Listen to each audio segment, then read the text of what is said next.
Ask مفتی طارق مسعود۔ تہجد کی نماز سنت ہے یا نفل؟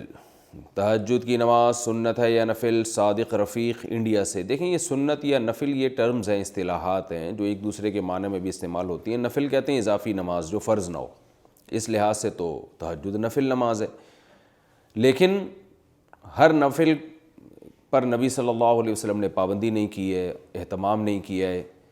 تو جو وہ نوافل جن کا آپ صلی اللہ علیہ وسلم نے اہتمام کیا یا آپ ان کو پڑھا کرتے تھے تو ان کو سنت کہا جاتا ہے۔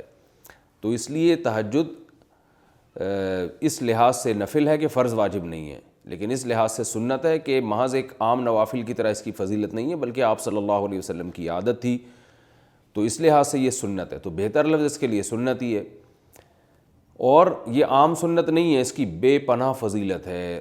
قرآن مجید میں اللہ نے اہل جنت کی جہاں بھی صفات بیان کی ان میں تہجد کا بھی عموماً ذکر کیا ہے۔ جیسے قرآن مجید میں آتا ہے کہ الذین یبیتون لربہم سجدا وقیاما، ہمارے جو نیک بندے ہیں وہ راتوں کو ہمارے سامنے سجدہ اور قیام کرتے ہیں۔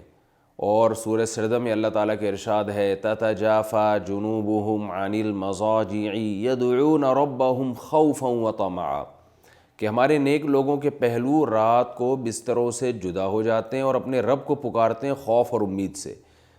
تو یہ ساری چیزیں ہیں۔ نبی صلی اللہ علیہ وسلم نے ایک صحابی کے بارے میں فرمایا کہ فلاں کتنا ہی اچھا ہے، کاش وہ تہجد پڑھ لیتا۔ تو اس طرح کی روایات ہیں۔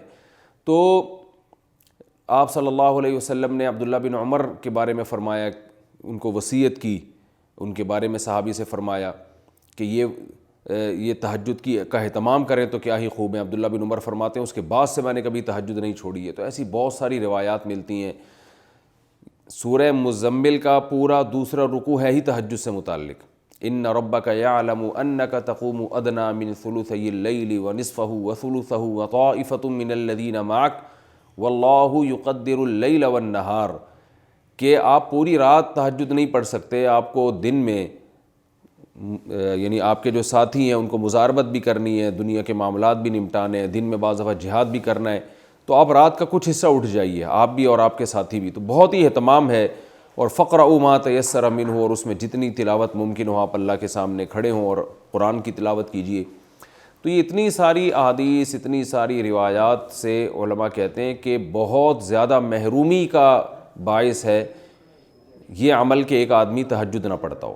اور آپ صلی اللہ علیہ وسلم نے فرمایا کہ رات کے آخری حصے میں اللہ تعالیٰ آسمان دنیا کی طرف آتے ہیں اور یہ ندا لگاتے ہیں حل من مسترزق ارزق له، حل من مستغفر اغفر له، کوئی ہے مجھ سے روزی مانگنے والا میں اس کو روزی دوں، کوئی ہے مجھ سے گناہوں کی معافی مانگنے والا میں اس کو معاف کروں۔ تو اس لیے رات کو جلدی سونا چاہیے، اور تہجد میں رات کے آخری حصے میں جو تہجد کا ٹائم ہے جو سب سے اچھا ٹائم ہے، ویسے تو کسی بھی وقت رات کو پڑھی جا سکتی ہے، لیکن سب سے افضل ٹائم ہے کہ آپ سوئیں اور سونے کے بعد رات کے آخری حصے میں اٹھیں اور اس وقت راز و نیاز کریں، اللہ کے سامنے دعائیں مانگیں۔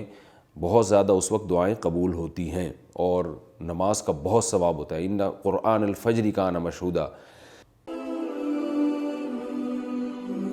آسک مفتی طارق مسعود۔